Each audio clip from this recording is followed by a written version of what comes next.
What is emergent thinking, and why will mastering it be key to our future?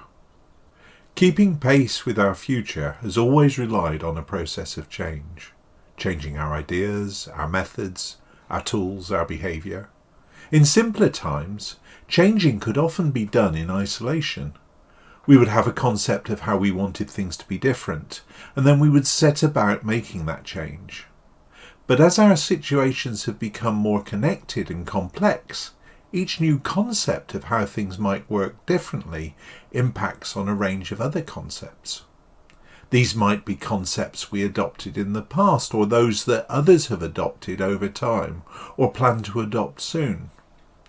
As the number of connections grow, these concepts come to form part of a system, each one enabling or being enabled by other concepts. Changing one concept requires adaptations in others in order to sustain the system. And often these different concepts involve other people, other teams, other organisations, other countries. In some cases, the options for how others might adapt their concepts to accommodate the changes we are proposing may be limited, constrained by established patterns in their thinking, which may in turn be fed by a structure of assumptions and expectations, all underwritten by a set of beliefs and mental models, many of which they may not even realise they have. Furthermore, as organisations become more connected, these connections of expectations and opportunity can extend to other systems which may previously have been entirely independent. As a result, proposed changes to improve one concept often meet resistance when other people recognise the potential implications for their pet concepts. These come quickly, often as a reaction, and usually in the form of, "I like your idea, but..." Improvement still needs to happen, and others may introduce their own ideas for change, but they too encounter similar reactions. As a result, we find too many important discussions become circular and entrenched, and meetings, which are usually based on this form of debate, become increasingly ineffective. To counter this, leadership often becomes more directive, even autocratic, but that fails to address unreconciled differences in people's underlying motivations. In fact, perspectives often become more polarised, and as a result the commitment to deliver just isn't there. And as things become more connected and those chains of connection become more complex for many organisations, these things are gradually getting worse.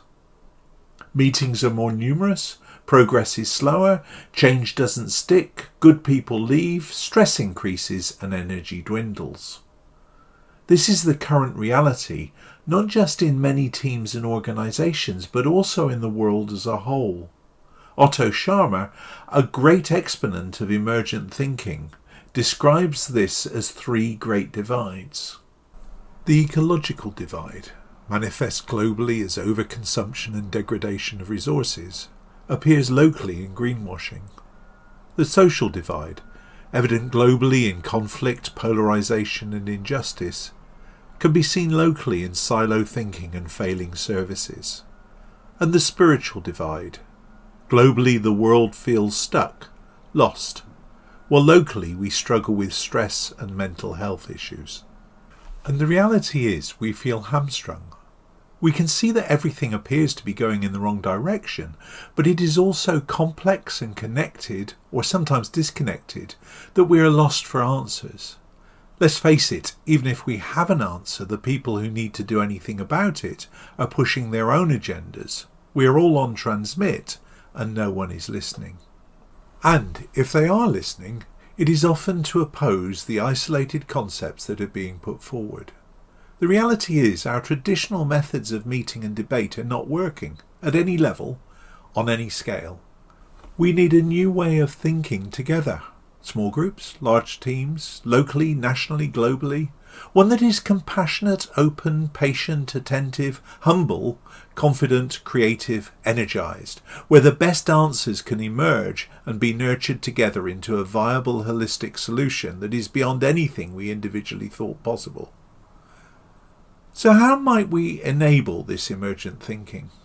The most important thing is to hold a space where people feel safe and energized, and where creativity and ambiguity can coexist, shaping each other. Where the introduction of a new concept triggers acceptance rather than rejection, similar to the nature of creativity and improvisation. No buts, just a dialogue of yes and, as people fully explore the opportunities of each new idea. In this environment, the initial proposed change is used to crystallize the possibilities of the connected concepts, inspiring creativity in each, which rebounds as a wave to further adapt the original concept, and the solution unfolds and emerges as a symbiotic prototype, ready to be tested and refined in the real world. Holding this new form of dialogue effectively needs a new form of leadership, one that is well versed in the thinking tools and processes that enable this level of participative dialogue to flow effectively.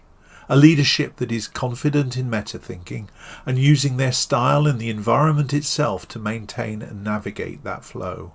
One that is skilled in facilitating a safe and energized space for everyone. We're not suggesting that this approach will solve the world's ills quickly or even directly, but it can help to make better and faster improvements in your teams and your organization. And it can begin to build a set of skills and a way of thinking that can propagate to other areas, locally, nationally, globally, gradually resolving a wider and wider set of issues while building confidence to tackle the really big ones. Our new reality needs a new way of thinking together and a new leadership to facilitate that. But the good news is, emergent thinking adds up.